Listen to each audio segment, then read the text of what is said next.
Hello! Today we are going to be talking about something that a lot of you have been asking about, and that is sleep goals for your 3 to 6 month old baby. We have the sleep hierarchy that I have shared with you for your newborn, so 0 to 3 months old. And so you've asked, like, what about the next stage? What about like that 3, 4, 5, 6 month old?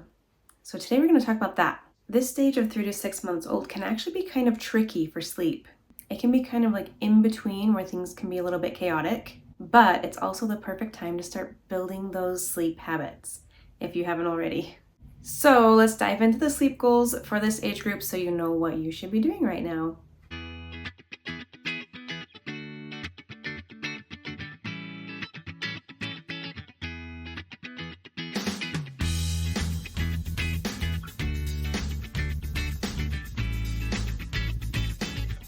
But first, hello, my name is Valerie. I blog at babywisemom.com and I have been blogging there since the year 2007.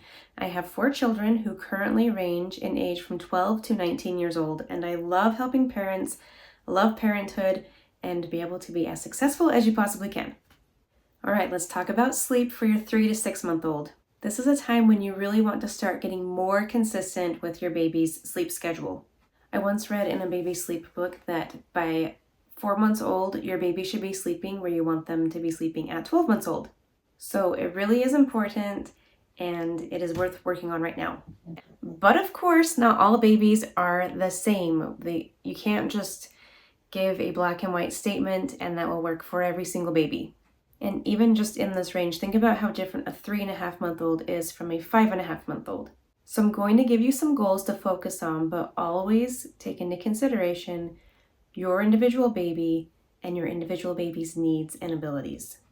Let's break this down a little bit to make it a little bit easier to differentiate between general groups of babies. So first, let's talk about your sleep goals for a baby who sleeps well in general. So this is a baby who's kind of already met a lot of those goals. Like, this baby already sleeps in their own bed and they can fall asleep on their own without assistance. So they're independent sleepers sleeping in their own bed. So if this is your baby, then your main goal right now is to maintain this amazing progress that you have so far made. So you want to continue putting your baby down in their own bed for their naps, putting them down awake so that they continue to fall asleep independently. And you want to do this for both naps and for bedtime. Now, of course, it's important to remember that growth spurts are still a thing. So if your baby hits a growth spurt, work with that growth spurt. Don't freak out. It's okay. So your baby will need to eat more often, will take shorter naps. That's going to still happen. Remember that growth spurts do not ruin the progress you have made. It kind of feels like it in the heat of the growth spurt, but your baby will get back to normal once the growth spurt's over. Now remember, you're staying the course, and so you're starting to feel better. You probably feel pretty good after childbirth, assuming that you birthed your child. And so you might want to start like getting out and about more and being out of the house more. You're probably feeling pretty cooped up. Just be careful and be cautious as you start to disrupt baby's sleep to get out of the house. Frequent disruptions are going to disrupt that rhythm that you've worked so hard to establish. So as much as you can, be consistent with your naps and with bedtime and limit the disruptions. That doesn't mean you can never ever leave the house, but it just means don't do it even every day, or be really smart about the naps that you choose to disrupt. Like, disrupting a nap later in the day is much preferable to disrupting the first nap of the day. So just be wise in your disruptions, and remember, this won't be forever. Your baby's not going to be taking this many naps forever. It will come. It comes. Something really important to keep in mind is that around 4 months old, almost all babies drop to 3 naps a day. Some will do it a couple weeks before 4 months, and some might wait until closer to 5 months old. But it's like the most consistent nap to drop is that 4th nap, to where they move to 3 naps a day. So it's very common. So watch for that, be ready for that, and that will open up your evenings. And so that makes it easier to get out. Also, as you start to have disruptions, just pay attention to your baby. Some babies are a lot more flexible than others. Some can handle a disrupted nap a lot more often than others. And I've had a baby who really did not handle disruptions well, and I had a baby who was completely flexible. So pay attention to your baby and respect your baby's needs. All right, so next let's talk about the group of babies who is sleeping pretty well. So these babies just need a little bit more work before they're considered like sleeping well. So you're sleeping pretty well right now. If your baby falls into this group, that means your baby is sleeping quite well overall and just needs a little bit more work, which probably just means some super consistency for a bit. So your main goal right now should be, we want to move into the sleeps well category. We want to get from pretty well to sleeps well. So this means continuing the work you've already started, but being super consistent. And this means you probably need to be really careful about your disruptions while you're establishing that super consistency.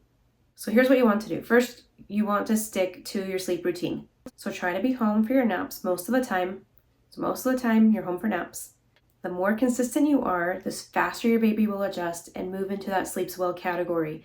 And the more your baby is a sleeps well baby, then the more you can do the disruptions.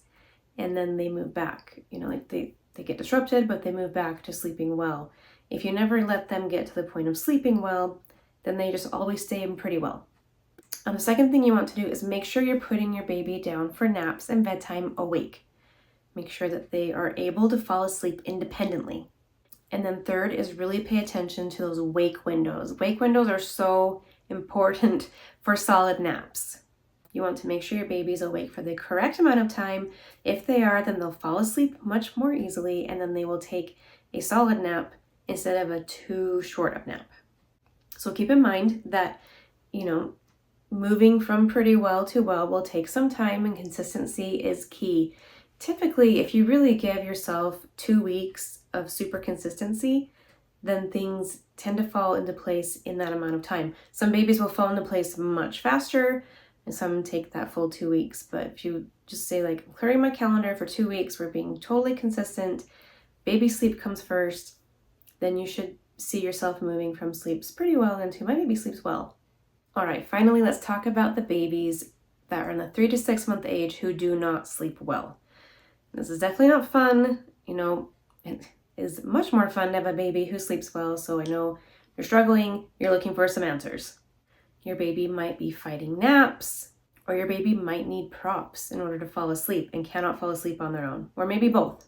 It's totally okay that you are here, but let's figure out how to get you past here and moving towards sleeps pretty well and well.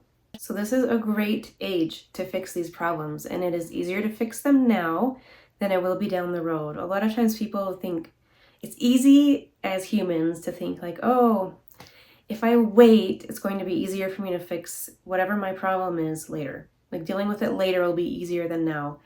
And in this case, that is not true. It is much easier to establish these sleep habits at a younger age, and also just try to envision getting a baby to sleep, like fall asleep independently, who cannot stand up on their own or sit up or crawl around the crib versus a baby who can. So getting a baby to learn to fall asleep independently who cannot stand up is much easier than one who can stand up. So now is easier. It's not going to be easy, but it's easier than it would be if you wait. So here's what you want to do. First, you want to remove the sleep props that you don't want to have to rely on. So if your baby relies on the swing to fall asleep, or riding in the car to fall asleep, or nursing to fall asleep, or drinking from the bottle to fall asleep, you want to remove those sleep props. You can consider removing a pacifier, which is a sleep prop, but some sleep props are things that you're okay with and you don't mind being present for your baby. So we're talking about sleep props that you don't want to continue to have. You have to keep in mind that anything your baby relies on for falling asleep, they rely on to fall back asleep once they wake up. And keep in mind that sleep transitions happen every 45 minutes. So that means every 45 minutes, your baby is coming and moving from one type of sleep cycle to another. And if your baby cannot fall asleep if they come, sometimes babies can transition without fully waking, but a lot of times they come to an awake. And if they are missing their sleep prop, like if they typically have to be like rocked to fall asleep and they come to that awake and then they're not being rocked, then they're going to wake up and need to be rocked in order to go back to sleep. So your number one thing is figure out what sleep pops you need to get rid of so that your baby can sleep independently. Number 2 is let's be home for naps. Like I said, consistency is key, and that consistency is key on basically any kind of parenting problem that you are facing now until forever, I think. I mean, I don't have adult children who are married and living out of the house yet, but all of my experience up through having even teenagers is consistency is the answer to so many things. So try to stay home as much as possible for the next couple of weeks. Number 3 is put your baby down for sleep while they are awake. Don't rock them to sleep before you put them in bed. Have them be awake so they learn to fall asleep independently. And 4 is watch wake windows. As I'm sure you listened to with the sleeps pretty well category, wake windows are super important. And if you get those right, then your baby has much better odds of sleeping well. And if you get them wrong, your baby just won't. Your baby will not sleep well if wake windows are wrong. Remember, the progressing will take different amounts of time for different babies, but it is absolutely worth it, so stick with it. Okay, so no matter how well your baby does or doesn't sleep, here are the universal sleep goals for babies who fall in 3 to 6 month old range. First, you want your baby falling asleep independently on their own in their own bed. This is absolutely key for your long-term sleep success, and it can be hard, but it does pay off in the end. Second is you really want to know and focus on having the right nap lengths for this age group. So in the 3 to 6 month old age group, you can have, a 3-month-old taking 4 naps, and you can have a 6-month-old taking just 2 naps. You can also have a 3-month-old taking 3 naps and a 6-month-old taking 3 naps. And so here's just kind of some general guidelines for these naps. Your first nap should be 1.5 to 2.5 hours long, and so should your second nap. Now the third nap, if your baby has a third nap, then it will be probably 30 to 60 minutes long. If your baby also has a fourth nap, then that fourth nap might be 1.5 to 2 hours long, and then the fourth nap be 30 to 60 minutes, but it's also possible that both of the last 2 naps are 30 to 60 minutes. So a great tip is if your baby wakes up early from a nap, then wait 10 to 15 minutes before you go get them and see if they'll just fall back asleep on their own. They often do. If you give them just 10 or 15 minutes, they often just go back to sleep. They're just having a noisy sleep transition. Or sometimes babies wake up perfectly happy after a 45-minute nap and the parent rushes in because the baby's awake. And oh, the baby's awake, I better go get the baby. But you don't have to. You can wait 10 to 15 minutes, and oftentimes that baby will just go back to sleep and then take that 1.5 to 2.5 hour long nap. If your baby wakes early, you've waited the 10 to 15 minutes and your baby doesn't fall back asleep on their own, then it's a good idea for you at this point during this age to go in and resettle your baby as best you can. So maybe at that point you need to rock your baby back to sleep. Maybe you need to use a swing. If your baby has a pacifier, you might need to reinsert the pacifier. There's a variety of things you might need to do. So go with your instinct and do what is best for your baby. And once again, growth spurts are normal. Don't freak out if your baby's having a growth spurt. They're going to take short naps. If that's the case, if it's a growth spurt, feed your baby, move along. You're going to have short naps. You're going to have more naps, and that's okay. Your baby will go back to normal after the growth spurt is over. Always feed a hungry baby. It is also very important to acknowledge that there is a very big sleep regression during this age group. So there's a big 4-month-old sleep regression. It's often referred to as Wonder Week 19. So expect leading up to 4 months old that your baby likely will have a sleep regression and sleep will just be super disrupted. This is the most sleep disruption that a baby faces. Not every single baby gets disrupted, but most do. And it's pretty significant for most. So don't freak out. If you're facing that, I do have a blog post and a video that talk about this Wonder Week 19 or the 4-month-old sleep regression. So make sure you check those out if you are facing the 4-month sleep regression and you need some help and words of wisdom. So there you have your 3 to 6 month old sleep goals. It's all about establishing those great sleep goals now. You want to do it now. And this is so that sleep is better in the future. You're working now It's a little more work right now, but a lot less work in the future versus like, if you don't get that sleep down now, it's still a lot of work for you because you still have to help your baby fall asleep, and then you have to work even harder to get your baby to be an independent sleeper in the future. Trust me, all of the hard work is absolutely worth it. As always, if you have any questions, feel free to drop them in the comments and I will answer. And thanks for watching and have a great day. Also, if you enjoyed this video, be sure to like and subscribe, and so you get all of my future baby sleep tips. Thanks for watching. Bye.